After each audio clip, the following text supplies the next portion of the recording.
नमस्कार। आज का मोटिवेशनल वीडियो है जैसी दृष्टि वैसी सृष्टि। जैसा व्यक्ति देखता है वैसा व्यक्ति सोचता है। जीवन में बहुत ज़रूरी है कि आप अच्छा देखें और अच्छा पढ़ें, अच्छा सुनें। क्यों ऐसा कहा जाता है? क्योंकि हमारे जीवन का निर्माण हमारी गतिविधियों से होता है। जैसा हम देखते हैं, जैसा हम पढ़ते हैं, जैसा हम सुनते हैं, वैसे ही हम बनते चले जाते हैं। इसीलिए व्यक्ति को अच्छा देखना चाहिए। अच्छा देखने से क्या मतलब है? देखिए, जो घर में, परिवार में, समाज में सब तरह के लोग होते हैं, सब तरह की चीज़ें होती हैं। तो ये कैसे संभव है कि हम सारी चीज़ें अच्छी देखें? ये संभव कैसे है? ये संभव तब है, सारी चीज़ें अच्छी हम कब देखेंगे? जब हमारी सोच अच्छी होगी। सोच अच्छी होगी तो हम हर चीज़ में से कुछ अच्छा ही सोचने की कोशिश करेंगे। हम अच्छे लोगों में बैठेंगे, अच्छे लोगों की बातें सुनेंगे, तो जो गलत लोग हैं उन लोगों का प्रभाव से बच जाएंगे। ये हमारे ये बातें जुड़ी होती हैं मेंटली स्ट्रांग होने से। व्यक्ति का मानसिक रूप से शक्तिशाली होना बहुत ज़रूरी है, क्योंकि बाहर तो बहुत सारी चीज़ें हैं जिनका प्रभाव व्यक्ति पर पड़ना ही पड़ना है। तो उन उन विचारों से, उन हवाओं से, उन चीज़ों से हम कैसे बचें? मुख्य बात होती है, देखिए, हमारा सबसे महत्वपूर्ण चीज़ें दो होती हैं जहाँ पर हम अपने आप को मेंटली स्ट्रांग बनाते हैं, अपने परिवार को स्ट्रांग बनाते हैं। कैसे? देखिए, यदि घर के अंदर आपके पुस्तकें रखी होती हैं और उसमें दो तीन तरह की पुस्तकें आप देखते हैं जीवन में। एक वो पुस्तकें होती हैं जो आध्यात्मिक होती हैं, एक वो पुस्तकें होती हैं जो आपके कोर्स से रिलेटेड होती हैं, एक वो पुस्तकें होती हैं जो आपकी अन्य चीज़ों से रिलेटेड होती हैं, अन्य गतिविधियों से रिलेटेड होती हैं, यानी किसी एक्टिविटी से रिलेटेड होती हैं, खेलकूद से रिलेटेड होती हैं, किसी और रिसर्च से रिलेटेड होती हैं, और चीज़ों से रिलेटेड।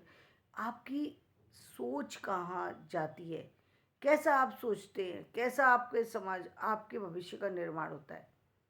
मैं आपको अपनी एक चीज़ से बताती हूँ। देखिए, जीवन में कितना बड़ा प्रभाव पड़ता है अच्छी चीज़ों का। जब जब मेरी एज 5 इयर्स की थी, 5 इयर्स की एज, जब मैंने स्कूल जाना शुरू किया, सिर्फ पढ़ना शुरू किया था, और बाई चांस घर के अंदर, कहते हैं ना, अच्छी चीज़ों को रखना, अच्छी किताबों को रखना चाहिए। तो मेरे पिता उस समय रिसर्च कर रहे थे और उन्होंने आत्मकथा साहित्य पर रिसर्च की, और शायद ये बहुत अच्छी चीज़ है कि आप आत्मकथाओं को पढ़ें, जीवनी को पढ़ें, क्योंकि इन चीज़ों से आपको यथार्थ का ज्ञान होता है। तो वहाँ पर जो है, उत्सुकतावश मैंने एक किताब को उठाया। वो किताब कौन सी थी? वो किताब थी जानकी देवी बजाज की जीवनी। तो जानकी देवी बजाज की जो जीवनी थी, उसको मैंने देखा और देख करके उसे पढ़ना शुरू किया। जब मैंने उसे पढ़ा तो वो मुझे मुझे उसमें इंटरेस्ट डेवलप हुआ और मैं उसको पढ़ने लगी। जब मैंने उसको पढ़ना, मुझे ज़्यादा आइडिया तो कुछ था नहीं। पापा ने देखा मुझे कि ये क्या पढ़ रही है, तो उन्होंने पूछा कि ये क्या, ये क्यों, ये इसको क्या कर रही हो तुम? मैं कहा, मैं पढ़ रही हूँ। तो जब मैंने उनकी वो जीवनी देखी, जानकी देवी बजाज की, तो मुझे पता लगा कि जीवन में स्त्रियों के साथ क्या होता है। वो मेरा बाल्यकाल था, 5 साल की अवस्था, जब स्कूल जाना प्रारंभ किया था, यानी फर्स्ट स्टैंडर्ड में थी, और मेरे हाथ में ऐसी पुस्तक लगी कि वो पुस्तक ने मेरी पूरी सोच बदल दी। अब मैं इस अपनी बातों को पूछूं किससे? बहुत सारे प्रश्न मेरे साथ में एक साथ आ गए। लेकिन हाँ, एक चीज़ मेरे मन में जो है वो बहुत स्थायी रूप से जगह बना के गई, और वो जगह थी कि पढ़ना चाहिए उनको।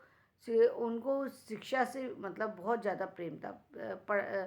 पढ़ने की बहुत ज़्यादा इच्छा थी, और स्त्रियों को पढ़ना चाहिए, और ये सारी चीज़ें उस पुस्तक से को पढ़ने पर मुझे पता लगा कि अ, शिक्षा लेना कितना ज़रूरी है। ये मेरे लिए एक तरीके से मूल मंत्र का काम किया उस जीवनी ने, जो मेरी पहली जीवन की पहली वो थी। उसके बाद बहुत सारी सी चीज़ें फिर होती थी, बहुत सारी चीज़ें हमारे घर में बहुत सारी चीज़ें आती थी, तो वो उन पत्र पत्रिकाओं के में भी फिर मेरी रुचि होने लगी।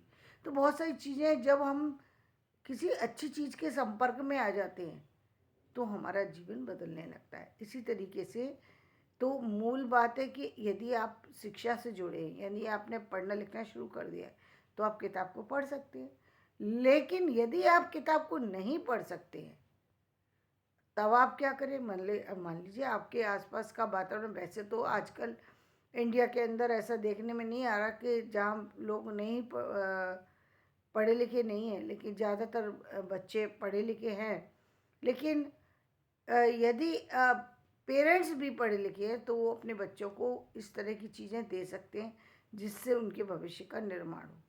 उनके हाथ में ले जा कर के कोई ऐसी बुक दीजिए, कोई ऐसी चीज़ दीजिए, किसी ऐसे व्यक्ति से मिलवाइए उसको जिसने अपने जीवन में उन्नति की हो।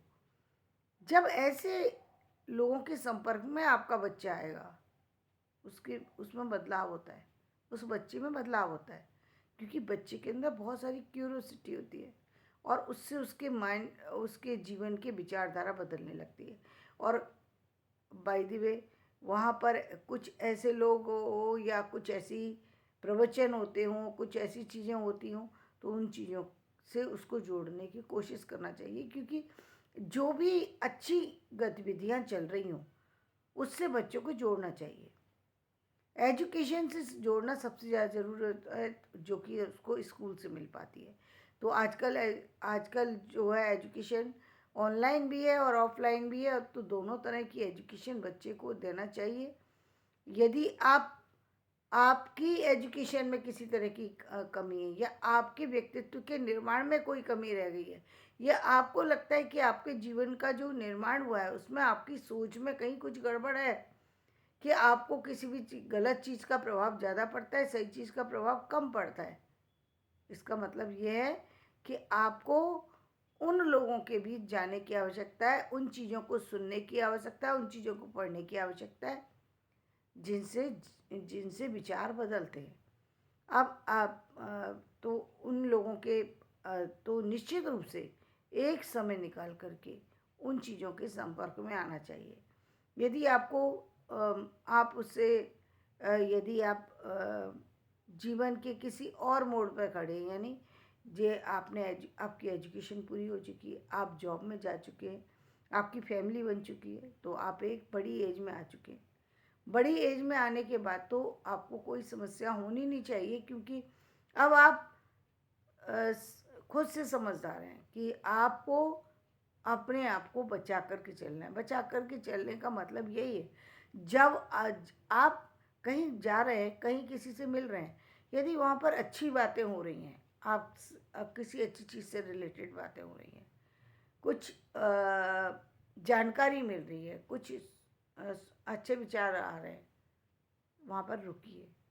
यदि वहाँ पर कुछ ऐसी चीज़ें चल रही हैं जिससे आपको नुकसान पहुँच रहा है, या आपको लगता है वो विचार आपके माइंड में चलते रहते हैं, कोई गलत चर्चा चल रही है और वो विचार आपके माइंड में चल रहे हैं, तो आप उस जगह जाना बंद कर दें। ये आपके व्यक्तित्व के निर्माण की पहली चीज़ है। दूसरी चीज़, यदि कोई ऐसी चीज़ होती है, जैसे बहुत सारे लोग होते हैं कि देखिए, समाज में जब व्यक्ति निकलता है बाहर, तो बहुत सारी चीज़ें, बहुत सारे लोग ऐसे मिलेंगे जो खाने पीने वाले हैं, हर तरह की चीज़ें रखने वाले हैं, और आप वैसा नहीं बनना चाहते। तो ये आप यदि आप अंदर से स्ट्रांग हैं तो निश्चित रूप से आपके ऊपर वो सारी चीज़ें असर नहीं डालेंगी। लेकिन यदि असर डालना आपको लगता है कि वो चीज़ें असर डालेंगी तो वहाँ जाना ही बंद कर दें, क्योंकि भाई कहीं ना कहीं आपको अपने ऊपर ही अंकुश लगाना होगा। मूल बात अपने ऊपर अंकुश लगाने की। जब तक आप अपने ऊपर अंकुश नहीं लगाएंगे तब तक आपके दिमाग का जो है विकास नहीं हो सकता, यानी स्ट्रॉन्ग विकास। स्ट्रॉन्ग विकास वही है जहाँ बाहरी चीज़ें आपको प्रभावित तो करें लेकिन वो आपको डैमेज ना करें, किसी भी तरीके से क्षति ना पहुंचाए, किसी भी तरीके से आपके व्यक्तित्व को बदलने के में सामर्थ्यवान हो तो अच्छी तरफ सामर्थ्य हो उनकी, तब तो ठीक है। यदि कोई गलत चीज़ आपको प्रभावित कर रही है तो आपको उससे अपने आप को बचा लेना चाहिए और गलत चीज़ों को सुनने से, पढ़ने से और देखने से अपने आप को रोक लेना चाहिए। ये जीवन का सबसे अच्छा तरीका है और इसको रोकने का सबसे यदि विशेष तरीका है तो वो ये है कि आप किसी ना किसी काम में लगे रहें। यानी आप जॉब पर जाते हैं तो जॉब में जाइए, जॉब में नहीं जाते तो आप खेत पे या जहाँ भी आप जाते हैं, बिजनेस में जाते हैं, आप उस काम को करते रहिए। आप देखेंगे आपके जीवन में बदलाव होता जा रहा है। तो धन्यवाद। मैं आप आज का वीडियो यही समाप्त करती हूँ। मेरा वीडियो पसंद आए इसे लाइक करें, शेयर करें और सब्सक्राइब करें।